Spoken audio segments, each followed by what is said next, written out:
বিয়েটা হচ্ছে দিল্লিকা লাড্ডুর মতো, খেলেও পস্তাতে হয়, না খেলেও পস্তাতে হয়, এই দিস টাইপ অফ বিয়ে। রূপের রহস্য হচ্ছে নিজেকে ভালোবাসি অনেক।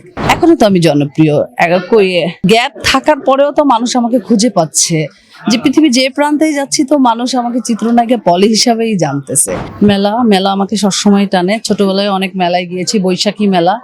এখন যেহেতু সামনে কুরবানির ঈদ, একটা ধামাকা এখানে মেলার আয়োজন করা হচ্ছে, যার ম্যাক্সিমামই হচ্ছে নারী উদ্যোক্তা।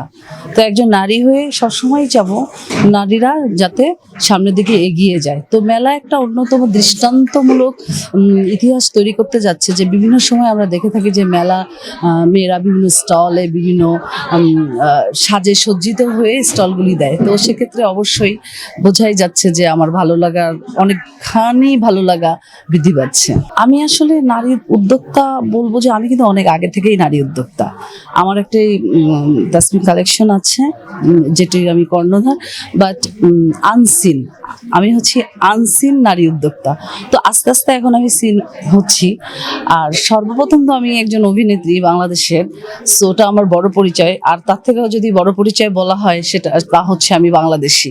পৃথিবীর কোনো জায়গায় যে আমি নিঃশ্বাস নিয়ে কোনো আনন্দ খুঁজে পাই না, কিন্তু আমি একজন বাংলাদেশি এবং বাংলাদেশের সচেতন নাগরিক হিসাবে আমি এখানে প্রাণ ভরে নিঃশ্বাস নিই। আমার মনে হয় যে আমার বড় পরিচয় হচ্ছে আমি একজন বাংলাদেশি। রূপের রহস্য হচ্ছে নিজেকে ভালোবাসি অনেক, নিজের প্রতি নিজের কনফিডেন্স অনেক, এবং আমার মনে হয় যে আমার সৌন্দর্য যদি বহিঃপ্রকাশ হয়, আমার সৌন্দর্য দেখে হয়তো আরও অনেকেই অনুপ্রাণিত হতে পারে। সো কেউ যদি নিজেকে ভালোবাসে সে অবশ্যই সুন্দরী রূপে আবির্ভূত হতে পারবে। খুব শীঘ্রই আমার সাথে কয়েকটি ছবির কথাবার্তা চলছে। আমি মনে হয় অতি শীঘ্রই আমি নতুন কোনো সিনেমাতে কাস্ট হতে যাব, যেহেতু আমি সামনে অনেকগুলি ইলেকশন পার করে এসেছি।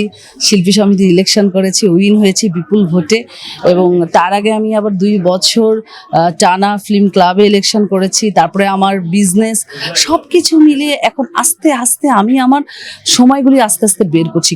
আমি বলবো না যে আমার কাছে ছবির অফার আসছে না, আমার কাছে এখন ছবির অফার আসছে, যেগুলি আমার মনের মতো হচ্ছে না।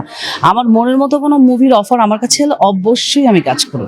গুঞ্জন কখনোই, ভালো গুঞ্জন হলে সেটা একসেপ্ট করা যায়, সেটা খারাপ কোনো গুঞ্জন আমাদের আসলে বর্জন করা উচিত।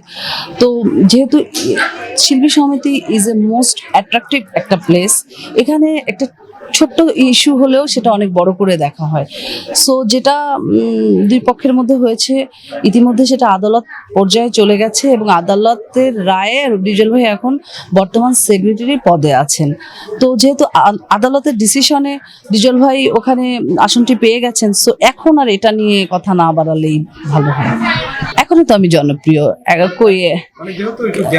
গ্যাপ থাকার পরেও তো মানুষ আমাকে খুঁজে পাচ্ছে, যে পৃথিবী যে প্রান্তেই যাচ্ছি তো মানুষ আমাকে চিত্রনায়িকা পলি হিসাবেই জানতেছে। আসলে জনপ্রিয়তা এমন একটা বিষয়,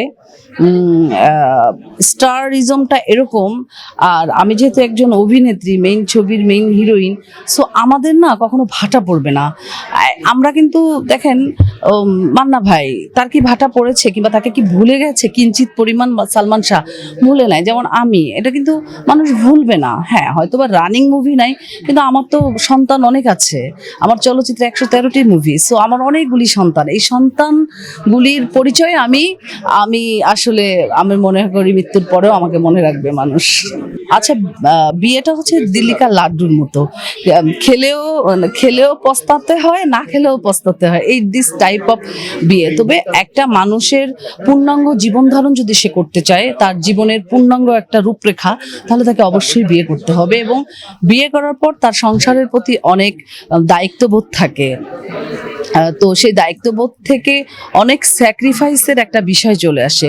যে নারী কিংবা যে পুরুষ যত বেশি স্যাক্রিফাইস করতে পারবে তার কনজুগাল লাইফে, ফ্যামিলি লাইফে, সে তার পারিবারিক শান্তিটা তত বজায় থাকবে। তো আমি মনে করি যে একটি সুস্থ মানুষ সুস্থভাবে বেঁচে থাকতে গেলে অবশ্যই বিয়ে অনেক ইম্পর্টেন্ট একটা ইস্যু তার নিজস্ব লাইফে।